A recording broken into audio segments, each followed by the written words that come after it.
Puji syukur atas kehadirat Allah Subhanahu wa taala yang telah memberikan kita kesehatan, kesempatan, serta rahmat untuk mengadakan atau mengikuti kajian Islam Kafa pada sore hari ini. Salawat dan salam senantiasa tercurah kepada junjungan kita Nabiullah Muhammad SAW. Kepada para jamaah kajian Islam Kafa Nasaruddin Umar Office, selamat datang kembali. Semoga kita senantiasa diberikan kesehatan, keberkahan, serta ilmu yang nantinya kita akan peroleh dari guru kita. Yang terhormat narasumber kita Ustaz Dr. Abdul Muid MA, beliau selaku peneliti Denusa Institute. Alhamdulillah pada sore hari ini kita akan belajar kembali, mengikuti kajian kembali terkait kajian filsafat hidup berkaitan dengan agama dan kritisme. Baik kepada Bapak Ibu peserta kajian Islam Kafa, kajian ini terbagi menjadi 2 sesi. Sesi pertama adalah pemaparan materi dan sesi kedua adalah sesi tanya jawab.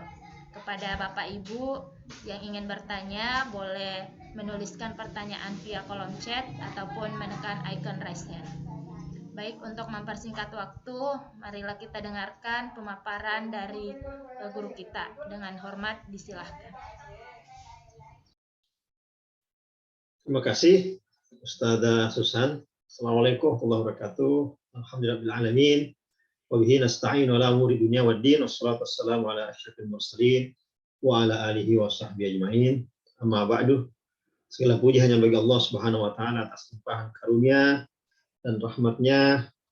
Mudah-mudahan kita semua mendapatkan ampunannya. Selawat dan salam kita sampaikan kepada junjungan kita Nabi besar Muhammad SAW. Mudah-mudahan kita bisa meneladani kemuliaan akhlaknya.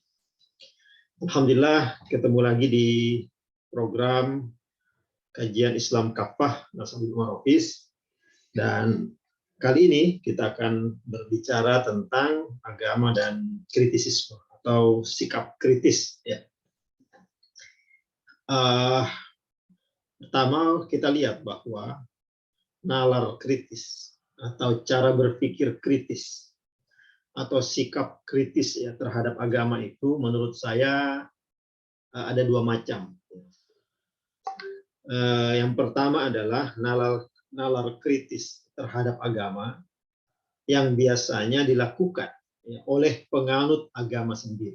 Ya, misalnya seorang Muslim kritis ya, terhadap ajaran agamanya ya, atau pemahaman keagamaan yang sampai kepadanya ya, lewat para ulama dan seterusnya.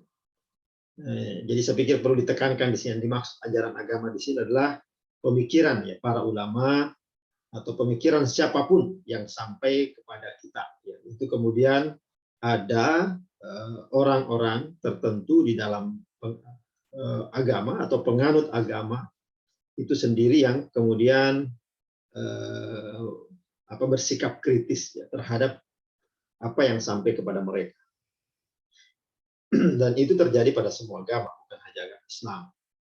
Nah, khususnya Islam, ya ada kelompok tertentu yang juga sesungguhnya beragama Islam, tapi kemudian memberikan tanggapan kritis terhadap ajaran agama.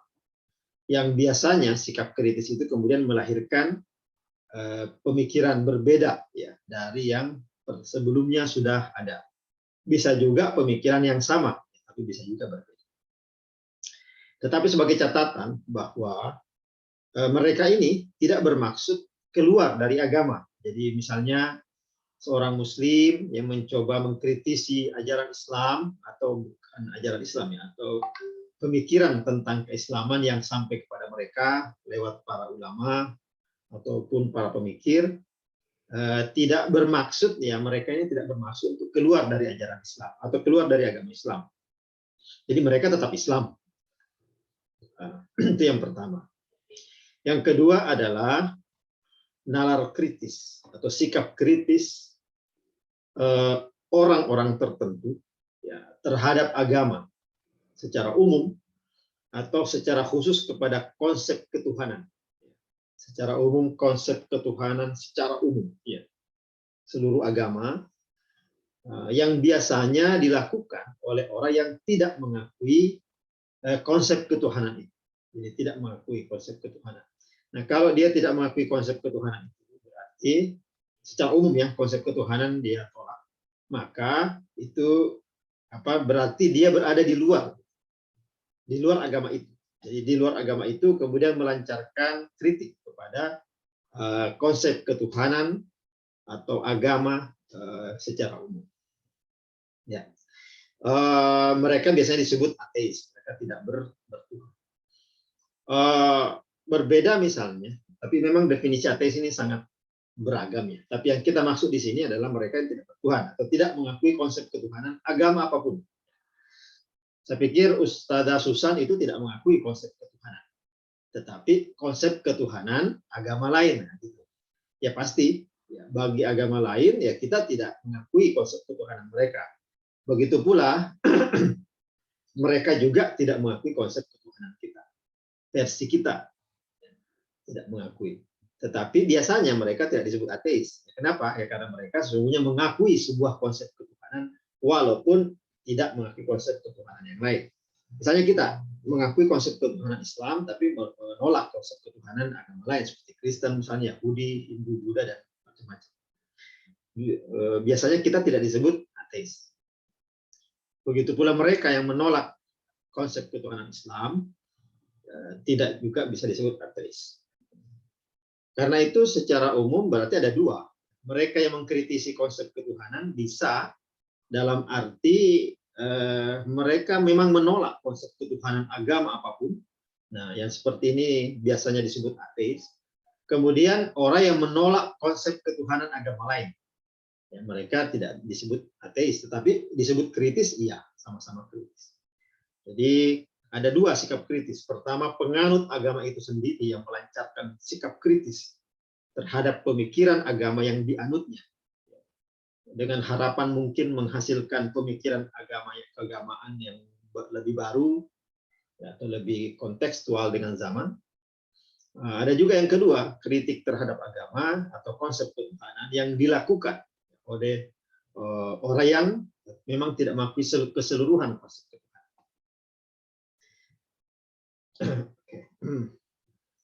Nah, di dalam Islam, secara khusus dalam Islam, dan saya pikir ini kejadian di agama-agama lain juga, tapi secara khusus dalam Islam misalnya, biasanya ya, katakanlah biasanya, sikap kritis terhadap ajaran agama atau pemahaman keagamaan yang pernah dipahami sebelumnya secara turun-temurun, sikap kritis terhadap ajaran agama yang ada sebelumnya, yang diakui secara turun-temurun, itu dilakukan oleh yang kelompok, katakanlah ya biasanya, mungkin ini bisa berbeda nama, kelompok modernis ya, kelompok modernis.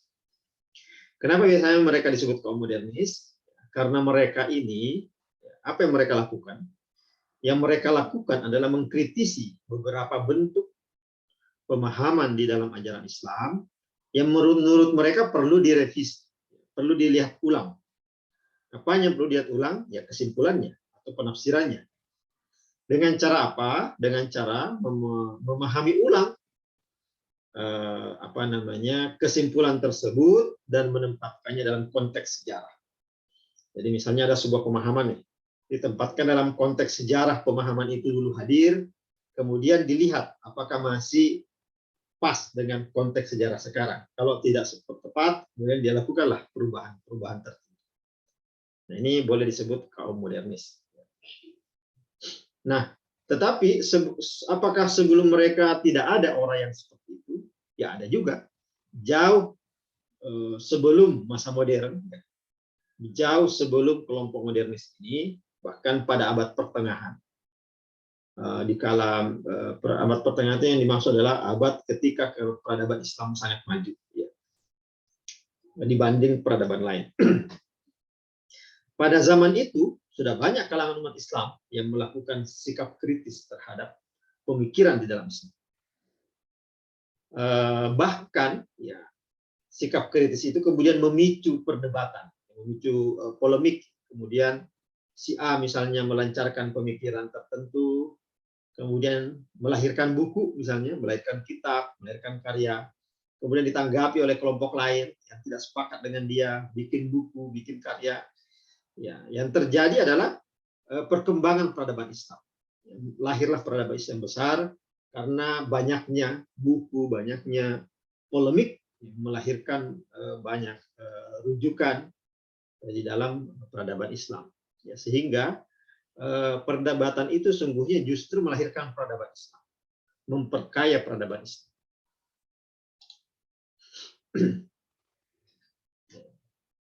Apa yang membedakan antara yang tadi yang pertama dengan yang kedua? Yang pertama tadi yang saya sebut adalah kaum modernis tadi dengan mereka yang sebelumnya. Persamaannya mereka sama-sama kritis, ya, sama-sama melancarkan kritik pada pemikiran-pemikiran dalam Islam. Tetapi ada bedanya. Yang pertama adalah bukan bedanya yang pertama, tapi kelompok pertama itu lahir setelah modern. Sedangkan sebelumnya kan pada zaman sebelum modern. Nah, pada zaman modern, ya, karena itulah mereka disebut kelompok modernis. Apa yang ciri mereka? Ciri mereka adalah memanfaatkan perkembangan ilmu modern, apakah ilmu sosial atau ilmu alam, untuk memahami Islam. Untuk memahami Islam. Konsekuensinya ada pemahaman-pemahaman baru dari yang mereka sampaikan itu tidak sama ya, dengan pemahaman yang sebelumnya sudah ada. Kenapa tidak sama? Ya karena lahir di masa yang berbeda, ya. Lahir dari kondisi yang berbeda, lahir dari lingkungan yang berbeda, sehingga melahirkan sesuatu atau melahirkan pemikiran yang berbeda. Nah, yang menandai mereka kaum modernis ini adalah tentu saja ya ilmu-ilmu modern. Nah, sedangkan yang sebelum modern, ya pada abad pertengahan lah misalnya, yang pada waktu itu memicu kebangkitan peradaban Islam, ya karena lahir sebelum masa modern, tentu saja tidak dipicu oleh atau tidak menggunakan perangkat ilmu-ilmu modern, tapi ilmu-ilmu yang ada pada waktu itu. Ya.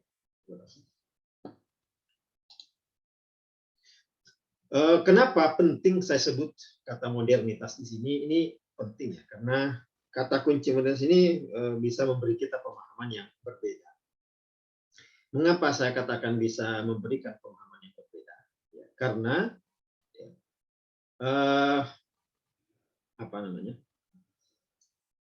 ada beberapa hal yang berbeda. Misalnya pada zaman titik kunci ya modern ini, masa modern ini, kemudian melahirkan kritik kepada agama. Ya, selain yang pertama tadi ada yang kedua. Yang disebut tadi yang pertama adalah kritik umat beragama terhadap pemikiran keagamaan yang diwarisi sebelumnya. Tetapi pada masa modern ada juga di warna yang lain. Apa warna yang lain? Yaitu lahirnya atau gencarnya penolakan kepada agama. Penolakan kepada agama. Kepada konsep ketuhanan. Nah, penolakan kepada konsep ketuhanan ini lebih gencar pada masa modern dan setelah modern daripada sebelum modern.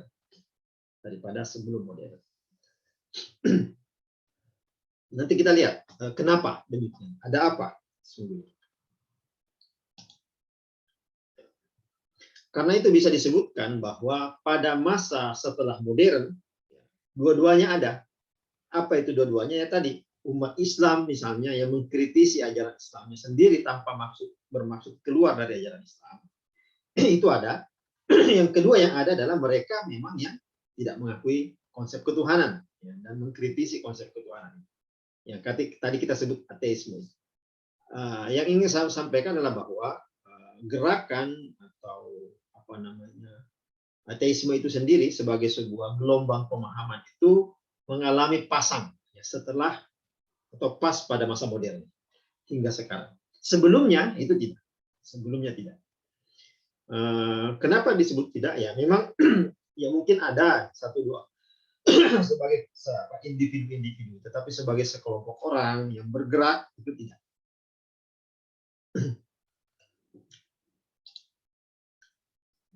Nah pertanyaannya, ada apa dengan modernitas?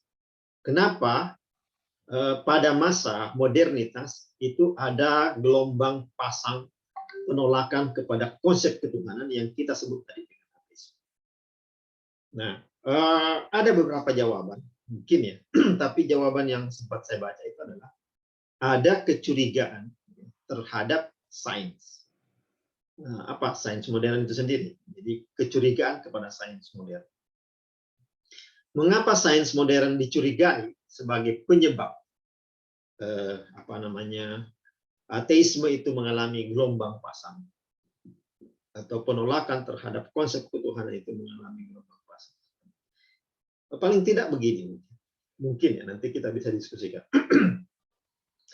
Manusia itu punya karakter ya rasa ingin tahu, ya. Mau tahu aja manusia. Kemudian rasa ingin tahu manusia itu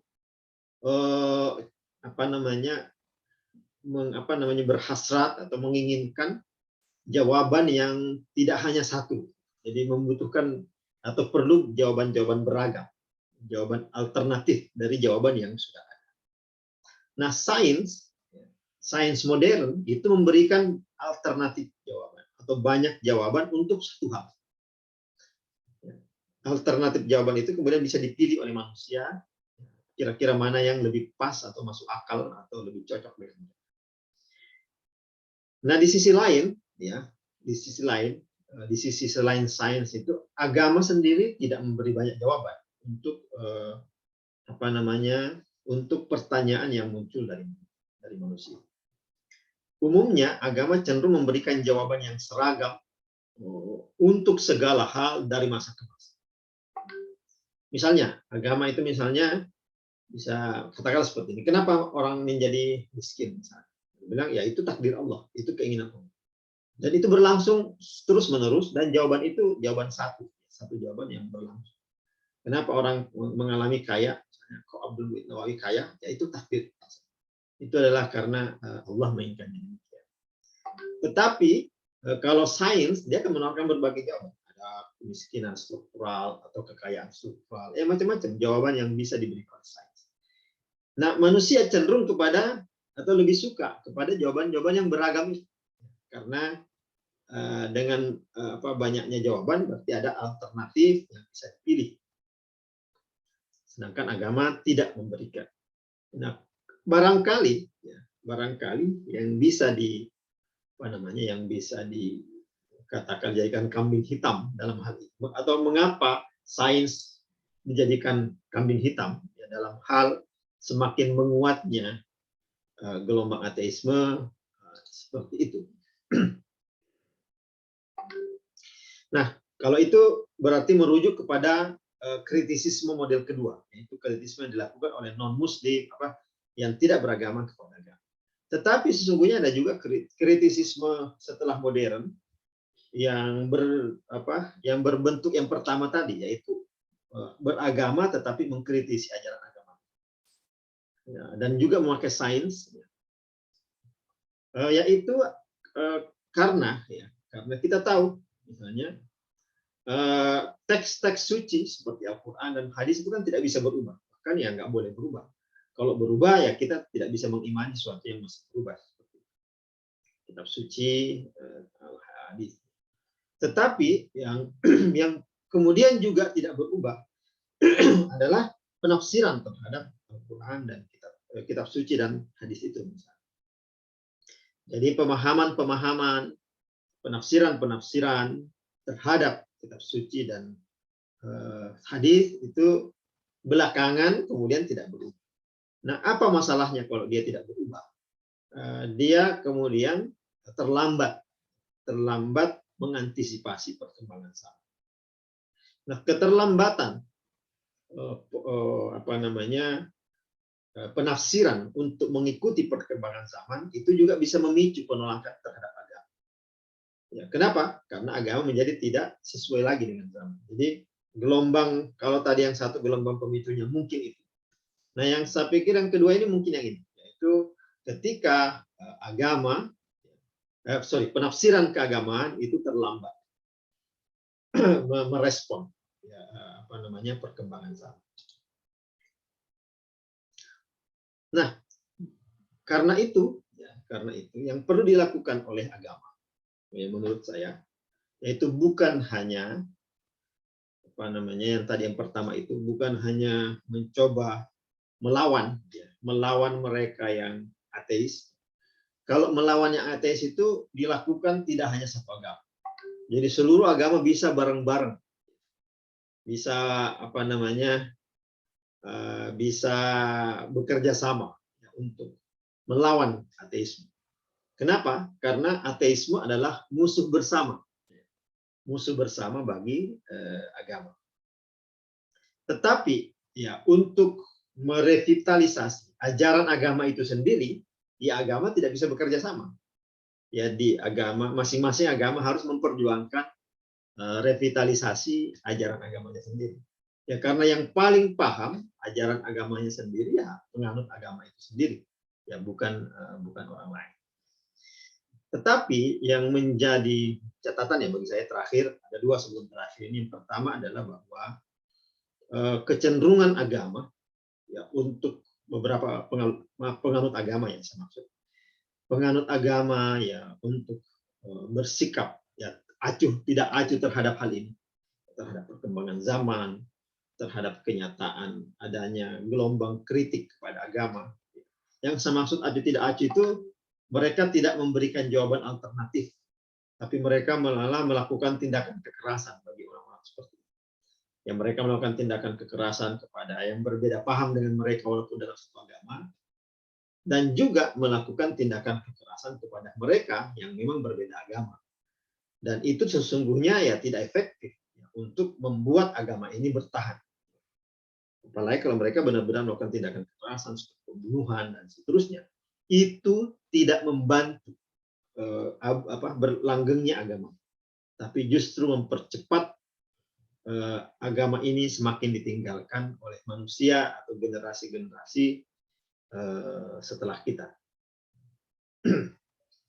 Yang kedua, yang saya bisa bilang tadi, yang terakhirnya ada dua yang saya mau sampaikan. Yang kedua adalah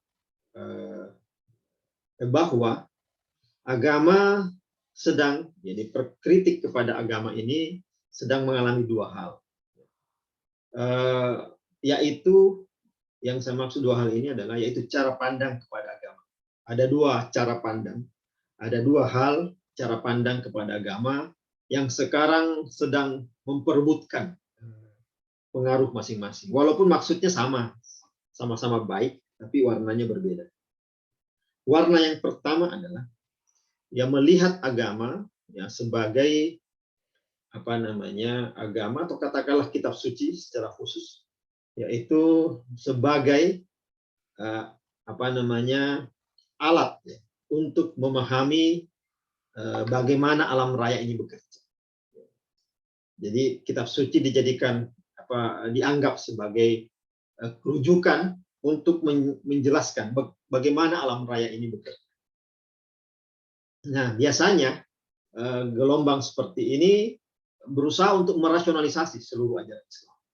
Ya, karena dianggap bagaimana cara alam ini bekerja kan secara rasional bisa dipahami.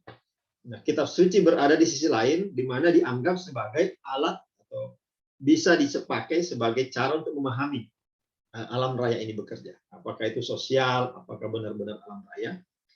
Nah, kitab suci dianggap bisa menjelaskan. Nah, karena itu dia berusaha merasionalisasi. Kenapa? Karena alam raya ini bekerja kan secara rasional.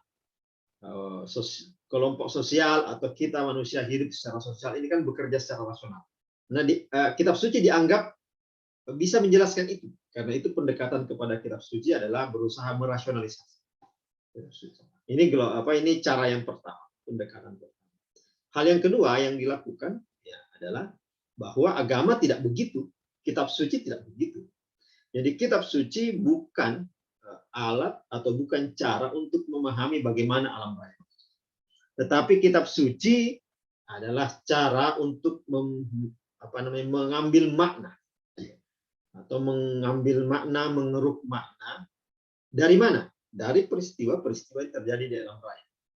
Jadi peristiwa di alam raya ini dicari maknanya di dalam agama. Jadi peristiwa alam raya bukan dijelaskan bagaimana dia bekerja.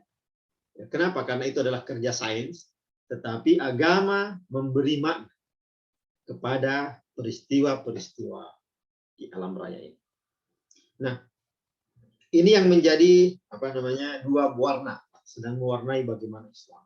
Saya sebut saling apa namanya maksudnya baik ya. Saya pikir masing-masing maksudnya baik, tetapi keduanya memberi implikasi yang berbeda di dalam perkembangan Islam dan bagaimana Islam bisa tetap bertahan di masa-masa mendatang. Saya kira itu sebagai pengantar. Mudah-mudahan ada manfaatnya. Kita bisa lanjutkan apabila ada yang berdiskusikan. Silakan. Terima kasih Ustadz atas penyampaian